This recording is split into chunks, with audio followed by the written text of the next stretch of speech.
Hi guys, I'm back with my next video. It's my labor and delivery video, as you can tell by the title. And I remember the day like it was yesterday, so this shouldn't be a problem. Hopefully, retelling the story. Okay, so jumping right into it. It was around 8:30 in the morning, October 24th. I was laying down on my side. You know, you're big and pregnant, so that's all you really get to lay in your side. So I was laying on my side, and I feel this trickle or something. It felt like I was peeing, but wasn't couldn't control it, I guess you could say. And I was like, okay. And then I moved to my side. I turn over on my back, and it's gushing now. So I'm like, please don't let this be blood. Like, it's not. It wasn't looking pretty at the time, I could say. So I'm freaking out. I get up and run to the bathroom, and it's dripping down my leg, and I see it drip on the floor, and it's clear. So I'm like, okay, good. This has to be my water breaking, right? I hurry up and call my mom. Mind you, she just left, literally. So I call her and tell her, I'm like, oh my gosh, my water's breaking. I think my water broke, so, we gotta go. And she rushes home. I get in the shower. We go get something to eat, because you can't eat anything once you get to the hospital. So we go to eat, and we get to the hospital, and it's weird because as they're asking me questions, like, it's just dripping down my leg all casual or something. And I'm like, they're like, okay, what's wrong? What time did this happen? What's your this? And I'm just, yeah, the problem is I have amniotic fluid leaking down my leg, and I just need to be admitted and see what's going on. And hopefully, sorry for the lighting change. I only have one window in my room, and it's going through it outside with all these weather changes, so bear with me. I was saying, they finally got me a room. I lay down, the nurse checks me. She hooked me up to the monogram, I think it's called. I don't know what it's called. I'm just not gonna make words up. So I'll just leave it as what it's called, the little thing where they can test the contractions, right? So they hooked me up to that, and she's like, oh, you just have one right now. You didn't feel that? And I'm like, no, like, is this really it? Like, is this really it? Little did I know that was not really it, and pain was to come. It was bound to come. And she checks me, and I'm thinking, I gotta be dilated something. Like, I'm gonna be irritated if I'm not dilated. So she checks me, and I'm 2 centimeters at the time. And usually when you're 2 centimeters, they send you home to go through it at home and then come back. But after she checked me, it was she could feel like a real big gush of amniotic fluid come out. And that's when she was like, you're getting admitted because it's too much coming out.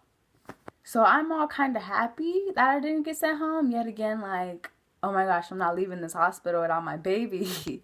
So it was kind of didn't know, excited, scared type thing. So with that being said, they admit me, bring me to my room, and that's when the contractions come, and they were not pretty. I was having bad back labor. And if you have back labor or scared of actually, I'm gonna leave it like that. Just that's what I'm gonna speak on it.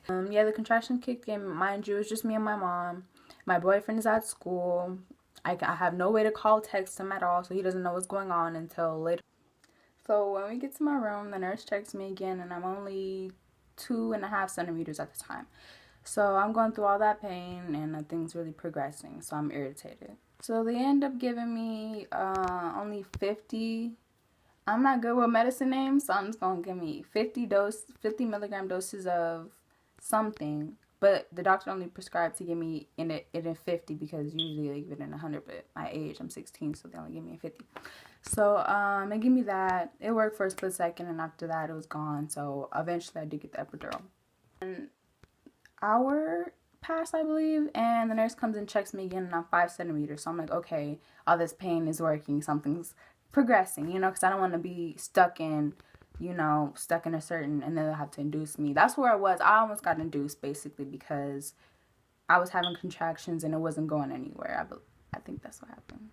Also, right after they told me I was 5 centimeters, my boyfriend walks in finally, and he's in on the action. I was basically getting my epidural, and by that time too, because I got finished with his other patient who was having brain surgery. So I finally get my epidural. I didn't care about the needle. I didn't care about the pain. I just wanted contractions to go away, is where my head was at the time, to be honest, because you can't really think about anything else but taking the pain away at the time. So they give me the epidural, and they make sure I'm completely numb, and it feels, when they tell you it feels like you're gonna take a big shit, they're not lying. It felt like I took a biggest shit ever. And because by the time I put my legs on, I couldn't close them. Like, it just was that, I just felt like I had to do that because there was that much pressure in between. So I had my legs open, and sure enough, the nurses come check, and I'm 10 centimeters. I went from 5 to 10 centimeters in no more than 30 minutes max. At that point, it was go time, you know, start pushing. You're gonna test out pushing, and, you know, see how you do. And I really believed I couldn't push. I really thought I was so numb I couldn't push, I couldn't feel, but I could push. I tried and I pushed, and in 4 pushes, she was here at 6:26 p.m., 18.5 inches, and 6.4 pounds. And it was crazy. That's where everything felt like a dream. She did come as a surprise. I really thought she was gonna come. I thought she was gonna be overdue because I didn't have no signs of anything, no nothing. So I really thought she was gonna be overdue. But she came 38 weeks in 1 day, exactly. So it was this. We got all the family pictures in, and everything. It was just a beautiful experience.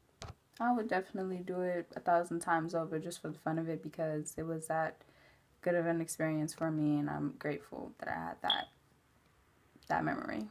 But yeah, that's the end of my story. I hope you guys liked it. Hope it wasn't too boring.